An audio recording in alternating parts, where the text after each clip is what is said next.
Oke. 1, 2, 3. Halo semuanya, perkenalkan aku Dinda Kay. dan selamat datang di podcast Dwin Lisha. Wuh. Ini podcast kita buat aplikasi ke lomba podcast JB. Ini bukan cuma buat podcast, melainkan untuk mendukung Berani berbicara berani mengubah dunia. Yeay. Dan kali ini kita akan melakukan scary showdown yang pada dasarnya tema kita untuk lomba ini adalah horor. Jadi kalau kalian nggak tahu, scary showdown ini kita terinspirasi dari channel orang luar negeri namanya Stephanie Su. Biasanya dia melakukan mukbang dengan bercerita. Yang pertama yang bakal mulai itu Dinda. Dia bakal ceritain salah satu cerita horor yang udah dia research di internet buat kalian. Abis itu aku, dan Betul sekarang sekali. aku bakal dengerin dulu. So, let's go. Jadi Kita- teknisnya tuh gimana sih, kayak scary showdown tuh teknisnya kayak gimana ya? Jadi teknis scary showdown tuh pertama dia bakal nyeritain suatu cerita horor. iya. Terus habis itu aku bakal nyeritain cerita horor aku. Terus kalian di komen atau di mana kalian harus milih siapa yang paling serem gitu. Cerita siapa yang paling gitu. kalian yang nonton rating juga ya. Ya, subscribe, like. Sekarang kita akan mulai ceritanya. Jadi aku akan mulai duluan. Judulnya adalah Knock on the Window. Knock on the window itu artinya adalah ketukan di jendela.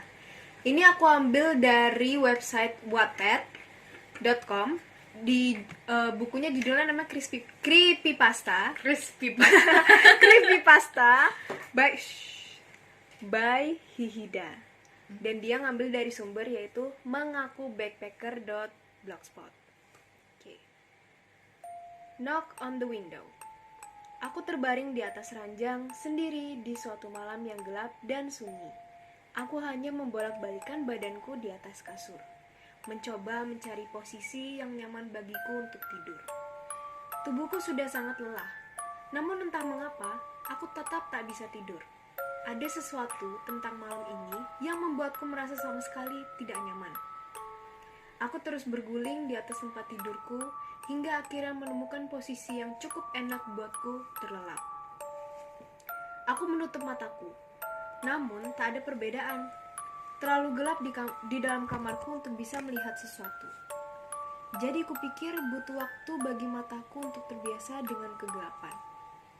Aku terbaring di sana, tak bergerak di tengah malam yang hitam pekat. Tubuhku mulai rileks dan pikiranku kosong, dan aku benar-benar siap untuk istirahat. Namun kesunyian itu seketika musnah dan benakku langsung dibanjiri dengan bayangan menakutkan ketika suara itu terdengar. Tak diragukan lagi, itu adalah suara sesuatu mengetuk jendela kaca. Tapi tidak mungkin ada orang yang mengetuk jendela kamarku dari luar. Siapa orang yang hendak membangunkanku malam-malam begini? Berpikirlah dengan logis. Jika seseorang ingin mencuri di rumahku, mengapa ia terlebih dahulu mengetuk jendela? Mereka cukup menyelinap masuk ke dalam rumah dengan sehening mungkin. Mustahil mereka mengetuk. Tak ada monster di dunia ini. Aku bisa saja menengok ke arah jendela agar membuat hatiku sedikit tenang. Namun aku menghadap ke arah yang berlawanan dari jendela. Dan jujur, aku takut akan melihat hal yang paling aku takutkan berdiri di luar jendela memandangiku. Namun, apa itu? Apa mungkin itu hanya burung yang terbang menabrak jendela? Tidak, itu sama sekali tidak realistis.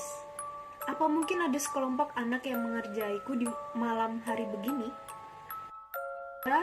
Dari luar sambil tertawa terpingkal-pingkal? Mungkin saja. Atau bahkan mungkin ini semua hanya imajinasiku. Mungkin aku mendengar suara angin di luar dan mengasumsikannya sebagai suara ketukan jendela. Tidak, itu jelas bukan imajinasiku. Anak-anak sial itu benar-benar keras kepala. Mereka tidak mau berhenti hingga melihatku bangun karena gusar. Mungkin anak-anak dengan selera humor yang sedikit sakit itu sedang menungguku di luar.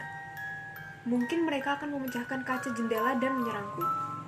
Tidak, jangan menjadi paranoid seperti ini. Lagi pula, mereka di luar dan aku di dalam. Hingga aku mendengar suara kaca jendela pecah, aku aman. Monster itu tidak ada lagi. Lagi pula, aku belum bergerak sama sekali. Mungkin saja anak-anak itu menganggap aku sudah tertidur lelap dan akan meninggalkanku sendiri. Tidak, itu bukan anak-anak. Tidak ada seorang anak pun yang akan menunggu selama ini untuk mendapatkan reaksi dari seorang pria yang tinggal sendirian sepertiku. Mereka pasti akan bosan dan berpindah ke rumah lain untuk diusili. Namun, jika bukan mereka, lalu siapa? Mengapa ada seorang pembunuh yang mau mengincarku? Berpikir logislah, monster itu tidak ada. Jangan menjadi paranoid. Mereka ada di luar, aku di dalam. Hingga aku mendengar suara jendela yang pecah, aku aman. Namun, jika itu bukan sesosok monster atau pembunuh berantai, apa yang menyebabkan suara itu? Mungkin sebaiknya aku berpura-pura tidur dan suara itu tidak akan berhenti dengan sendirinya. Suara itu akan berhenti dengan sendirinya. Oh Tuhan, aku tak bisa memikirkan suara lain yang lebih kubenci di dunia ini selain suara ketukan di jendela kaca itu. Kumohon pergilah, biarkan aku sendiri. Sekarang tidak ada harapan. Ia akan masuk ke sini, cepat atau lambat, dan melakukan hal yang mengerikan terhadapku. Ambil napas dalam-dalam, lalu hembuskan pelan-pelan. Aku merasa detak jantung di dalam dadaku mulai bersantai. Monster itu tidak ada. Ingat, mereka ada di luar, aku di dalam. Hingga aku mendengar suara kaca jendela pecah, aku aman. Ulangi itu, jangan biarkan ketakutan menguasaimu. Berpura-puralah tidur dan jangan bergerak sedikit pun. Mereka di luar, aku di dalam. Hingga aku mendengar suara kaca jendela pecah, aku tahu aku aman. Monster itu tidak ada. Berpura-puralah tidur dan berdoalah agar dia segera pergi. Mereka di luar, aku di dalam. Hingga aku mendengar suara kaca jendela pecah, aku tahu aku aman. Monster itu tidak ada. Monster itu tidak ada. Aku mulai berbisik pada diriku sendiri. Mereka di luar, aku di dalam. Hingga aku mendengar suara kaca jendela pecah, aku tahu aku aman. Mereka di luar, aku di dalam. Hingga aku mendengar suara kaca jendela pecah, aku tahu aku aman. Aku tak sanggup lagi. Aku bisa menjadi gila apabila aku terus mendengar suara ketukan ini. Paling tidak aku melihat apa yang menyebabkan suara itu. Aku akan menjadi sedikit tenang. Oke. Ambil napas dalam-dalam. Aku mengulanginya untuk sekali lagi. Mereka di luar, aku di dalam. Hingga aku mendengar suara kaca jendela pecah, aku tahu aku aman. Aku mengambil beberapa napas dalam lagi. Aku perlahan menoleh ke arah jendela. Jantungku terasa berhenti berdetak dan aku terlalu takut untuk mengeluarkan suara jeritan.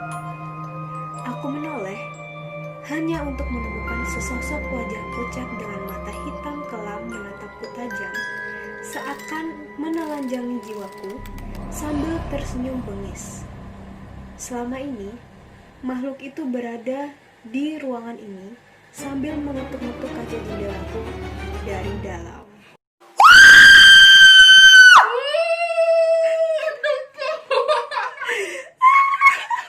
Aku ikut merinding. Sudah selesai cerita dari aku, guys. Awalnya aku kira kayak maling tapi sopan gitu. Ya. Bener. So, oh my god, good job. Pertama kali aku ketemu cerita ini, aku kan lagi baca siang-siang nih, guys. Beneran siang-siang itu aku langsung merinding setelah aku baca kalimat terakhir yang dibilangnya dari dalam. Oh my god, that's scary. Oh my god. Merinding langsung guys. Oke, karena aku sudah selesai, sekarang gilirannya Kay buat My bercerita. turn. Oke, jadi ini tuh cerita asli ya. Jadi ini benar-benar terjadi waktu, dan ini aku beneran ngerasain sendiri waktu aku kelas 1 atau 2 SD gitu. Kan waktu itu aku masih tinggal di rumah nenekku yang di Jakarta. Dan di rumah nenekku itu ada 2 gudang, gudang atas sama gudang bawah. Nah, di gudang bawah ini nyambung sama ruang makan sama dapur. Waktu itu nenek sama kakekku lagi pergi ke bank untuk apalah, dan di rumah itu cuman ada aku, adekku ada 2, sama mbakku 1 lagi yang tinggal di rumah. Nah, karena kita itu rewel dan emang berisik, jadi dia tuh kayak ngasih kita kue gitu kan untuk dimakan. Tapi kita makannya tuh di ruang makan gitu kan. Kita duduk bertiga terus kita makan. Dan mbakku nih pergi keluar untuk ngelakuin hal lain, mungkin bersih-bersih, nyapu atau apa. Habis ngasih kue gitu ya. Ya, dan selesai kita makan, karena kita tuh anak baik-baik dan you know lah, teratur. Jadi kita tuh langsung ambil piring kita terus kita bawa ke dapur, dimasukin ke wastafel.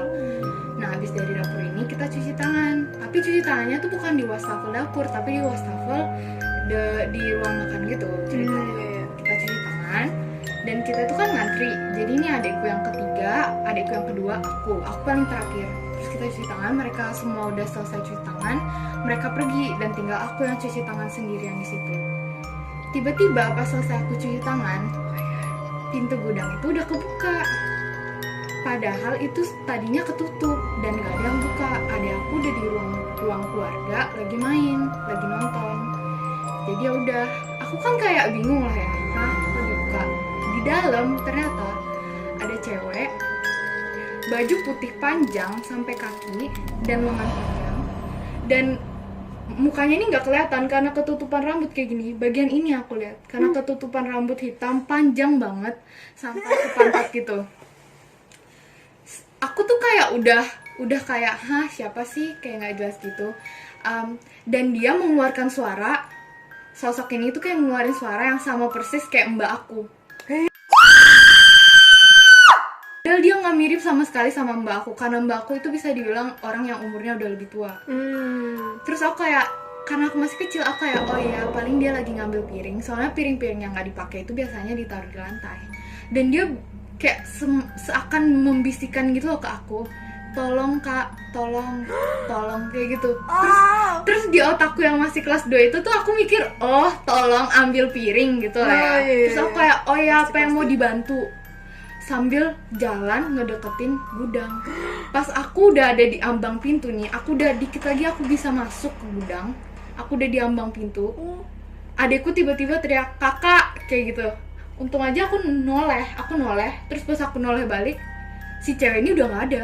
What? Aku langsung deg-degan dong, aku langsung keringetan dan aku langsung kayak jantungku tuh langsung kayak deg kayak gitu. God. Aku langsung lari ke depan, lari ke ruang tamu. Tiba-tiba gerbang rumah aku bunyi.